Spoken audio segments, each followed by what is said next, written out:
ಆದ್ರೂ ಏನ್ ಮ್ಯಾಚ್ ಲೇ, ನಿಮ್ ಹುಡುಗರು ಮಾತ್ರ ಬೀಜ ಬೈಕ್ ಬರ್ಸ್ತಾರೆ ಅನ್ಕೊಂಡೆ, ನೋಡ್ರೆ ಹುಡುಗಿರು ಬೀಜ ಬೈಕ್ ಬರ್ಸ್ ಕೇಳಿಸ್ಬಿಟ್ರು. ಹಂಗೆ ನಾವೆಲ್ಲ ರಿಚಾ ಘೋಷ್ ಸ್ಮೃತಿ 1 by 1 ಹೋದಾಗ ನಿಮ್ದು ಹೊಗೆ ಅನ್ಕಂಡೆ, ಆದ್ರೂ ಹೆಂಗೆ ನಮ್ ರಾಧಾ ಯಾದವ್ ಫಿನಿಶ್ ಮಾಡಿದ್ದು. ರಾಧಾ ಯಾದವ್ ಕ್ಯಾಚ್ ಹಿಡಿದ್ಬಿಟ್ಟಿದ್ರೆ ನಿಮ್ದು ಹೊಗೆ ಅನ್ಕೋ. ಅಯ್ಯೋ ಅದೇನ್ ಕೇಳ್ತೀಯ, ಬಾಲ್ ಮೇಲೆ ಹೋದಾಗ ಬೀಜನು ಮೇಲೆ ಹೋಗ್ಬಿಡ್ತು. ಸದ್ಯ ತೂತ್ ಬಿಟ್ಟಿದ ತಕ್ಷಣ ವಾಪಸ್ ಹೊಂಟೋಯ್ತು. ಆಮೇಲೆ ಹೆಂಗೆ ಕೊಟ್ಟಿದ್ದು 4 by 4 ನಾಲ್ಕು ಬಾಲ್ ಕಳ್ಕೊಂಡು ಗೆದ್ದಿದ್ ನೀವು. Radha Yadav last ball hit wicket ಆಯ್ತು, ಅದನ್ನ ಅಂಪೈರ್ ಚೆಕ್ ಮಾಡಿಲ್ಲ. ನೀವು ಫಿಕ್ಸಿಂಗ್ ಮಾಡ್ಕೊಂಡ್ ಗೆದ್ದಿರೋದು, ಲೌಡಾ ಫಿಕ್ಸಿಂಗ್ ಮಾಡ್ಕೊಂಡ್ ಗೆದ್ದಿದೀವಿ. ನಿನ್ನ ಅಕ್ಕನ್ ಹೋಗಿ ರೀಕ್ಯಾಪ್ ನೋಡು. ಲಿಸಲ್ ಇದು ಗ್ಲೌಸ್ ಸ್ಟಿಚ್ ಆಗ ಲೈಟ್ ಬಂದಿದ್ದು, ಆದ್ರೆ ಬೀಜ ಬೈಕ್ ಬಂತ.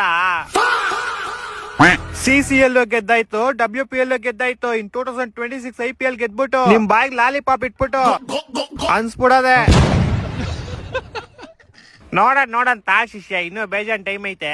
ನೋಡ್ತಾ ಇರ್ರಿ, ನಾವ್ ಗೆದ್ಕೊಂಡ್ ಹೋಯ್ತಾ ಇರ್ತೀರಿ, ಬಾಯ್ ಬಿಡ್ಕೊಂಡ್ ನೋಡ್ತಾ ಇರ್ರಿ ಅಷ್ಟೇ.